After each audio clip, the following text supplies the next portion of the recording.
And of course, Rick is an American treasure. Your task will not be an easy one. Your enemy is well-trained, well-equipped, and battle-hardened. There is not a liberal America and a conservative America. There is the United States of America. Good night and good luck. Hey, folks, it's Rick Wilson. Welcome back to the Lincoln Project podcast. I am absolutely thrilled to be joined today by Jeffrey Sonnenfeld. Jeffrey Sonnenfeld is one of the keenest observers of business and leadership in this country. He is the director and chief executive of the Yale Leadership Institute. And folks, if you've never heard of it, they bring in the top corporate talent in the world to talk about what's happening in business, government, politics. It is an amazing, amazing place where super smart people get together. And Jeffrey is a connector of those people and someone who understands the role of business in American life in a way that very few other people do. Jeffrey, thank you so much for coming on the show today. I am very grateful to have you with us. Thank you. I'm so honored to be with you, Rick. As you know, you hate it when I say this, but you truly are an American treasure. However, what you just said in the introduction, I must say this podcast, I've got to send it to the president of Yale because this will certainly get me through the year, if not more. So thank you. Well, let's get started. I wanted to talk to you about the illusion of Trump as a businessman and the corporate world in America, which seems to be having a really hard time right now recognizing or reconciling what to do in this election. There seems to be a push and pull. He's a guy that none of these people would ever hire. Trump would never be in a C-suite in any of these major corporations or any job, frankly. But yet they're still drawn back by this idea that he's a great business leader, a tax cutter, et cetera. Talk to me about that tension you see out there in the business world. I love that question so much. I am so glad that we've got about 3 hours, I think, right? So I wish. And I am not pandering. Nobody ever asks that question. And it's so critical because so much of this presumed credibility is built on complete smokescreen. The platform is so elusive. You've heard so often, and at the DNC in Chicago, they reminded people again that he began life with just below a half $500 million of a running start. As do we all.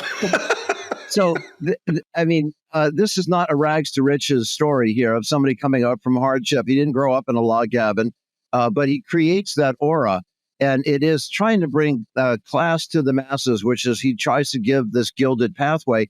And the idea of the TV show, I actually, immodestly, I'm not only on the number 6 on Putin's list of enemies of the Russian Federation, but I was number 1 on Donald Trump's list back when the show The Apprentice was launched. I actually wound up writing a weekly episode. Critiquing each week in the Wall Street Journal, the Wall Street Journal, that is. And Jeff Zucker, who was running later of CNN, of course, was running NBC at the time, would give me the show in advance. And I was pointing out, that this show, what an illusion it was, and referred to it as this elimination game premise that was sort of like a musical chairs game at a Hooters restaurant. It was so he didn't like that. And long story short, after he stopped threatening to sue me, promised me to be president of Trump University, which I surely didn't want, we wound up becoming friends with him, if you can believe it. Did the first written interviews with him in Fortune magazine. They're talking about that he was running for president. Nobody took it seriously. Larry Kudlow had me over his house for a group of many of your old friends, Rick. That were as major deep-pocketed GOP backers. And I think I was there for his entertainment reasons. And nobody thought he was a serious candidate in August of 2015. So I just told him he was, the elephant in the room, which to your old party was a positive, image, of course, I thought. Mm-hmm. But they, so I brought him into one of our CEO summits back in the early days before he announced his candidacy. Right. The top tier, many of them who are still top tier today, of major companies said if he walks in the room, I was at the Waldorf, we're walking out. I'd already invited him. He walked in the room, and guess what? That top tier walked out. They don't consider him a successful business leader. They don't consider him a global business leader. They don't consider it a large business. They consider it sort of a tribal family operation with 4 bankruptcies, having given that big start. So that's a long answer to the fact, no, he's never been seen as a successful nor a great business leader. One of the things I wanted to ask you about, this idea of a huge 100% or more tariff on everything coming into the country, the business community can't look at that and say, "Oh, he's just joking. What, we can take this chance." That would be an economic nuclear bomb going off. That would be disastrous. And that question's a twofer, and I'll take a swing at both of them if it's okay. Okay. Yeah. The Please. first one, again, I promise in our limited time, this will be the last time I give you another pandering, suck-up, sycophantic compliment. But again, nobody asks that the then versus now question, which is the first question there, which is 2016 versus now. A few business leaders grudgingly supported him, but not the major business leaders. Even in 2016, it came to a wall, to a complete stop. Whether or not it was Bush 1, Bush 41, Bush 43, or Reagan, or John McCain, or Mitt Romney, or going back to Herbert Hoover or William Howard Taft, the business community was solidly behind the GOP candidate. 100%. It was 0 in 2016. There were 2 in 2020. They're not there now, and it's back down to 0, except Elon Musk, whoever we count, whatever's going on there. And then it's bewildering. And they learned in 2017, like you said, in January 2017, Trump called to tell me, all those people who walked out of me at the Waldorf, they're all coming here. I said, well, I wonder why that is. They didn't stay long. Is the same thing he's doing with Haitian communities and all the other nonsense FEMA workers. It's a divide and conquer scheme, and believe it, and not only used it on the GOP, as you saw, he did the same thing with business leaders, but they were onto him. The Business Roundtable, these other groups, he's afraid of collective action. NATO, NAFTA, they were Germany versus France, Mexico versus Canada. He wants to always break people apart. That's his modus operandi. That's what the whole theme of the Apprentice was. You become a leader by destroying your own group. There's nobody left to lead. So it is. So what he did there, then he had Pfizer fighting Merck and Johnson & Johnson, or tried to get Boeing fighting Lockheed, and trying to get General Motors fighting Ford. And they were onto him, and they were getting really mad over this. By the time of August 2017 with Charlottesville, where he did the equivocation of the Nazis with the peaceful demonstrators, they said enough, and they walked out, and they never came back, Greg. So that's where the business community then and now, they learned their lesson. Nobody's there. But they did do this Faustian deal in 2017 to get tax through, rollbacks through. They didn't want the environmental rollbacks. In fact, the Trump Justice Department sued the auto industry and sued the energy industry, of all things, because believe it or not, they were actually on the same side as the environmentalists. They'd already invested. But that's a long different story. But then as you take a look now at the tariff issue, as you raise it, no good business person, no bad business person, no economist, even those economists who are supporting Trump, and there might be 2 or 3, Kevin Hassler and others, very few, they admit that he's crazy to say that this is a tax on foreign companies, and is that we can't put a tax on foreign companies operating abroad. We can tax anybody who's here, and that's what the tariffs are. They're a tax on American residents and American companies and American consumers, to the tune of 16 Nobel Prize winners said conservatively it'll be a 10% increase in inflation, conservatively. And what those great Nobel Prize winners, and far be it from me to say I'm smarter than they are, what they left out is they left out the reciprocal trade barriers that people had to suffer.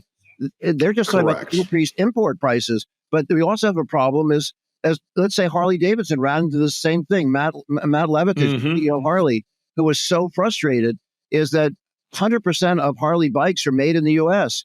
To sell them into Europe, where there was tremendous demand, he had to shut down the Kansas City plant and open one up in Thailand because they had, retribution. They had the same, barriers put up from the EU. So we have that problem too. And the Business Roundtable was saying, well, where do you come up with these numbers? He said, oh, I don't know. What number do you have? And it's just random spaghetti against the wall. Yeah, the tariff question, and I'm by no means an economist, but the tariff question strikes me as a real departure. It's like a real, off ramp from sanity in economics. No one believes that universal massive tariffs are a good idea. Even countries that try to protect their markets, emerging countries trying to protect their markets. Even China doesn't play that game. None of these people not think massively. The U.S. business community is not xenophobic. They appreciate immigration. No. They want legal immigration, appreciate immigration. They're also not isolationists. They believe in global alliances and interdependence, and they're not protectionists. You're the only person watching this podcast who will remember when the Republican, actually you won't even remember, but because you're too young for this, but it was 1953 when the Republican Party gave up its protectionist positions. Charles Percy, who was the CEO of Bell and Howell, That's right, had taken over. He became a senator a young wunderkind senator from Illinois, and he led them into global trade. And that's where the GOP and the business community has been since, that they understand our global interdependence. Yeah, and I do think, again, it's that idea that Trump has some sort of economic or business knowledge that works. It just doesn't. It's not real. It's just, I remember in 2015 we were all flailing around like, how do we solve this guy? In the fall of that year, I was in focus groups, and people were like, no, he's the best businessman in the world. He's the richest man in the world. He built all of Manhattan. And when you dug into it, it was always The Apprentice. Yeah. It was always The Apprentice. It was always an illusion. And, at one point, he asked me to stop trashing him in these Wall Street Journal articles and things like that. And he gave up on the lawsuits because he realized I have no assets. And so he tried to flatter me and all. He said he blamed it on Jack Welch of GE because Welch had the Survivor game that he wanted, that CBS had. And he said to Jeff Zucker, put that on NBC. So he didn't even invent the premise. The premise, if anything, was the producer, as you know, that was doing the Survivor show on CBS. And they hired Trump to fill the role. And he wasn't the first to do it. The first guy who played it was a guy named Alan Sugar in the UK, who was a Trumpian type character. And Trump was just a cast member. He was paid like $50,000 to do it. Now he upped his ante quite a bit after that. But it's all an illusion, and it's Trumpaganda. And what's just so frustrating is that Trumpaganda is effective. There's something created here at Yale. The term, it's a bad term, but it's called the sleeper effect. It was in the 1930s, 1940s, studying what Goebbels was doing in Germany. Is they realized if you keep repeating information that's false without foundation, eventually you lose the source or and the message lingers. And he is just unrelenting, saying ludicrous things. And eventually people start to think, well, maybe he was successful. Maybe Haitians do eat their neighbors' pets. It's ridiculous. Yeah. I think one of the biggest threats that we argue at the Lincoln Project and beyond, and the pro-democracy side, is that you can't have free markets. You can't have actual wealth. You can't have real prosperity in systems that are authoritarian and that don't have the rule of law. I mean, Russia has a few rich people, but they are there at the graces of Vladimir Putin.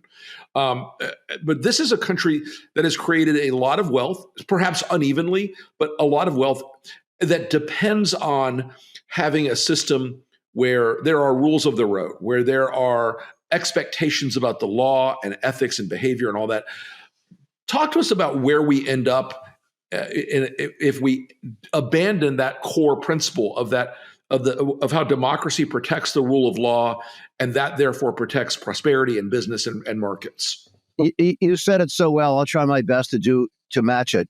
Is free enterprise system, for it to succeed, it depends on a free flow of labor, free flow of capital, free flow of information, and that means fundamental freedom. That's one pillar. Another pillar is a pillar of trust.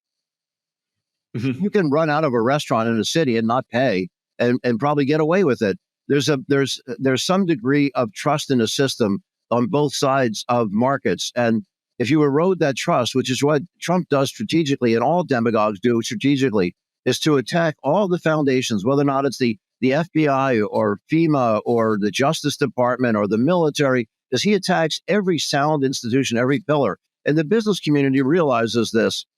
While Trump probably never studied the sleeper effect, Trump probably never studied Eric Hoffer, who wrote a book in 1954, which I have it right over there. Oh my goodness! Yeah, well then, good for you. And it really sort of had to do with the true believer. Is the way you do it is you poison society into thinking you have what Trump referred to yesterday and the day before as the enemy from within. It's this divide and conquer. Trump is very good at that, but it's very bad for capitalism, very bad for the American system. When Tocqueville, Alexis de Tocqueville, the French jurist, came to the country in 1840, he wrote a book called Democracy in America. He was thought he was going to study our laws. He realized what really works isn't the tightness of the laws, that our laws are intentionally written very loosely to be interpreted by pillars of society because of a foundation of trust. And what he called that foundation of trust, he called it social capital. People think that's a new term. He coined it back in 1840, social capital. And he said it's more important even than financial capital. But financial capital won't work if you don't have social capital. CEOs, whether or not it's out of patriotism, out of personal values, or out of just enlightened self-interest, business leaders know that for the economy to work, for their enterprises to succeed, we don't want employees tearing each other's lungs out. We don't want, people's veins bulging at the neck in the communities, screaming at each other, and shareholders and management and everybody at war with each other. We want social harmony. Trump tears apart the fabric of social harmony. That destroys democracy and destroys capitalism. Yeah, I think that I think it's taken a long time to sink in with people that regardless of political differences, left or right, Republican or Democrat, the system that sustained itself for 240 plus years ensured there were some rules and there were some boundary layers that didn't get pushed past. And so everything sort of worked along the mean.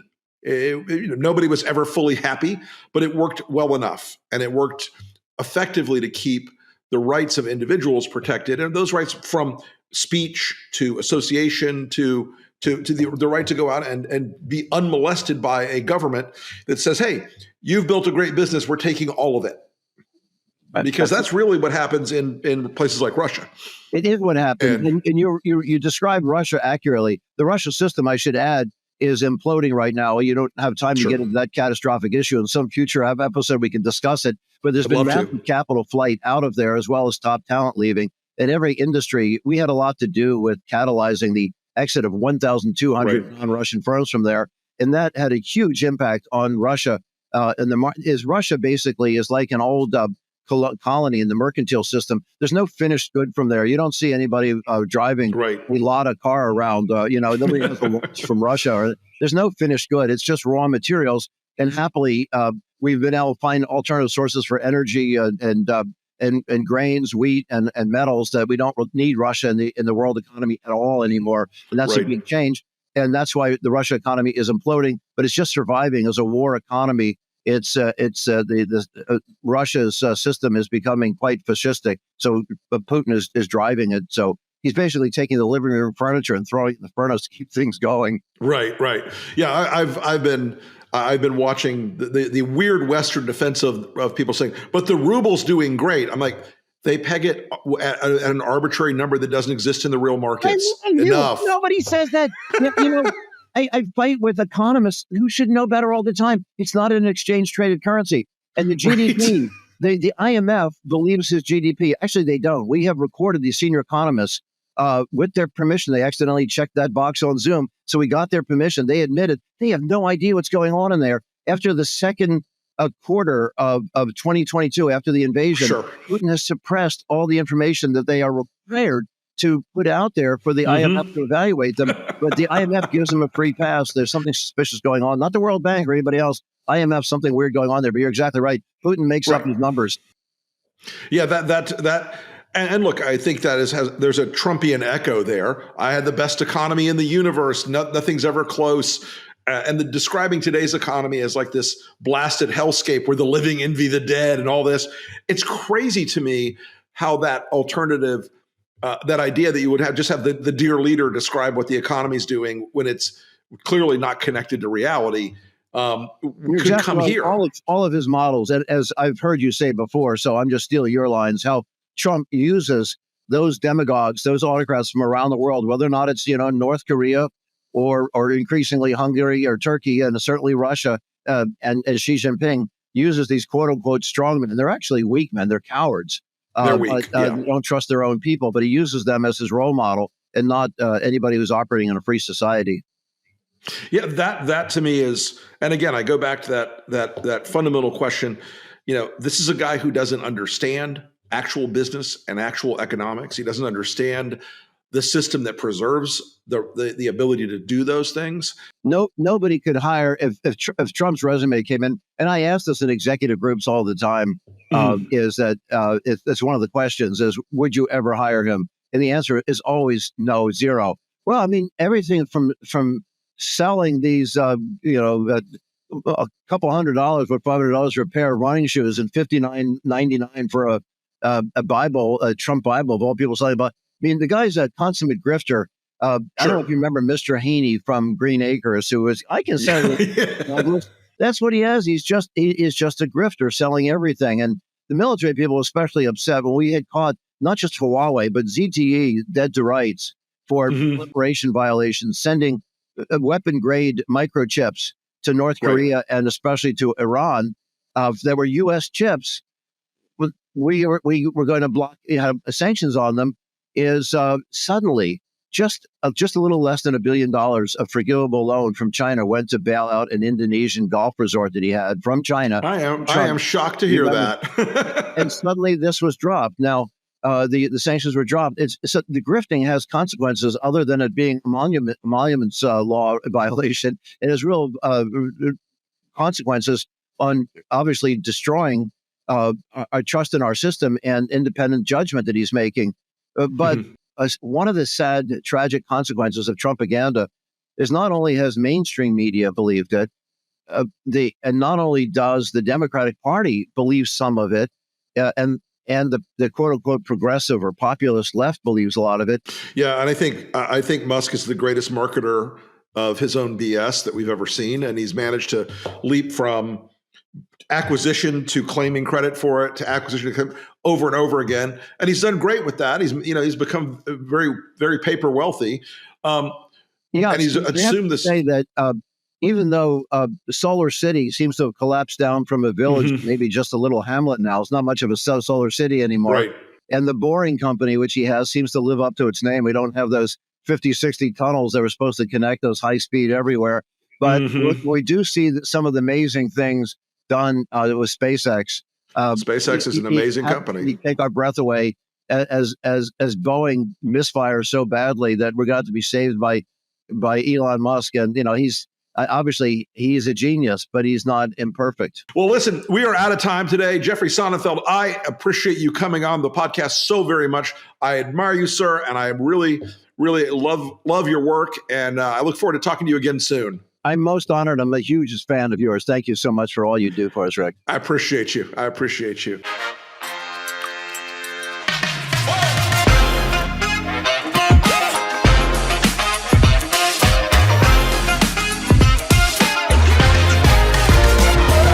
Good night and good luck.